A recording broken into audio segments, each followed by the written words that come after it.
প্রিয় ভাই ও বোনেরা, আসসালামু আলাইকুম ওয়া। আজ আমরা কথা বলবো সেই দিনের কথা যেদিন পৃথিবীর জীবন শেষ হয়ে যাবে আর শুরু হবে আখিরাত। আল্লাহ তাআলা কোরআনে অসংখ্য জায়গায় আখিরাতের বর্ণনা দিয়েছেন।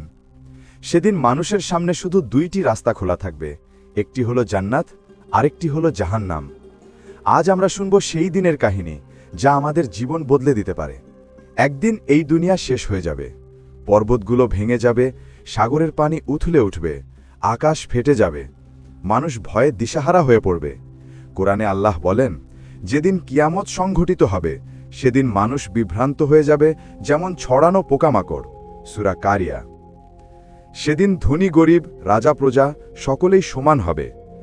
কারো টাকা পয়সা, ক্ষমতা, সৌন্দর্য কিছুই কাজে আসবে না। শুধু কাজে আসবে ঈমান ও নেক আমল। মানুষকে কবর থেকে তোলা হবে। তারা সবাই সমবেত হবে মহাময়দানে, যেখানে আল্লাহ সুবহানাহু ওয়া তাআলা সবার বিচার করবেন। সেদিন সূর্য মানুষের মাথার একেবারে কাছে থাকবে। মানুষ ঘামে ভিজে যাবে, কারো ঘাম গোড়ালি পর্যন্ত, কারো কোমর পর্যন্ত, আবার কারো পুরো মুখ ঢেকে ফেলবে। সেদিন প্রত্যেককে তার কর্মের হিসাব দিতে হবে।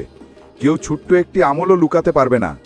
কোরআনে বলা হয়েছে, যে এক বিন্দু পরিমাণ ভালো কাজ করবে সে তা দেখতে পাবে, আর যে এক বিন্দু মন্দ কাজ করবে সেও তা দেখতে পাবে।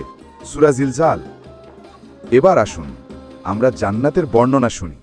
সেদিন আল্লাহ তাআলা কিছু মানুষকে ডেকে বলবেন, হে আমার বান্দারা, তোমরা সুখের জীবনে প্রবেশ করো। তারা যাবে এমন এক স্থানে যেখানে থাকবে বেহেশতের বাগান, নদের কলকল ধ্বনি, ফল ভর্তি গাছ। জান্নাতের মাটি হবে মিশক আর কেশরের সুবাসে ভরা। সেখানে সোনার প্রাসাদ থাকবে, মুক্তা ও হীরায় সাজানো বিছানা থাকবে।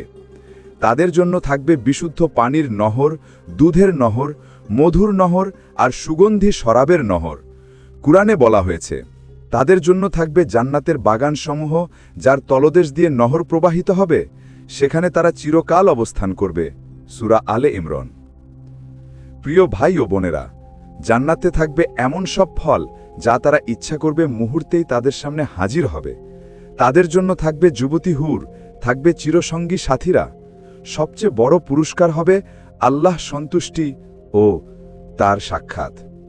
যেদিন আল্লাহ জান্নাতবাসীদের বলবেন, হে আমার বান্দারা, আমি আজ তোমাদের প্রতি সন্তুষ্ট হয়ে গেছি, আর কখনো তোমাদের উপরে রাগ করব না। এটাই হবে সবচেয়ে বড় নেয়ামত। কিন্তু অন্যদিকে সেদিন কিছু মানুষকে ডাকা হবে জাহান্নামের দিকে। তাদের মুখ কালো হয়ে যাবে, হৃদয় ভয়ে কাঁপবে। তাদের বলা হবে, তোমরা আজ প্রবেশ করো সেই আগুনে যাকে তোমরা দুনিয়ায় মিথ্যা মনে করেছিলে। জাহান্নামের আগুন এত ভয়ঙ্কর যে আমাদের দুনিয়ার আগুন তার 1/70 ভাগের একটি মাত্র। সেখানে মানুষ আগুনের পোশাক পরবে, ফুটন্ত পানি পান করতে হবে। তাদের চামড়া পুড়ে গেলে আবার নতুন চামড়া দেওয়া হবে, যাতে তারা বারবার শাস্তি ভোগ করে। কুরআনে বলা হয়েছে, যখনই তাদের চামড়া পুড়ে যাবে তখনই আমি তাদেরকে নতুন চামড়া দেব, যাতে তারা শাস্তি আস্বাদন করতে পারে। সূরা নিসা 56। তাহলে প্রিয় ভাই ও বোনেরা, সেদিন একদল মানুষ প্রবেশ করবে জান্নাতে চির শান্তি ও সুখের জীবনে, আরেক দল মানুষ নিক্ষিপ্ত হবে জাহান্নামে অন্তহীন শাস্তির আগুনে। এটাই আখিরাতের সত্যি, এটাই আল্লাহ হুকুম। আজ আমরা সবাই চিন্তা করি, আমাদের আমল কেমন? আমরা কি নামাজ কায়েম করছি? আমরা কি হারাম থেকে দূরে থাকছি? আমরা কি আল্লাহ সন্তুষ্টি অর্জনের চেষ্টা করছি? কারণ একদিন আমাদেরও দাঁড়াতে হবে সেই ময়দানে। সেই দিন কেউ সাহায্য করতে পারবে না, শুধু আমাদের ঈমান ও নেক আমলই হবে মুক্তির উপায়। আল্লাহ আমাদের সবাইকে জান্নাতের দলে রাখুন আর জাহান্নাম থেকে রক্ষা করুন। আমিন।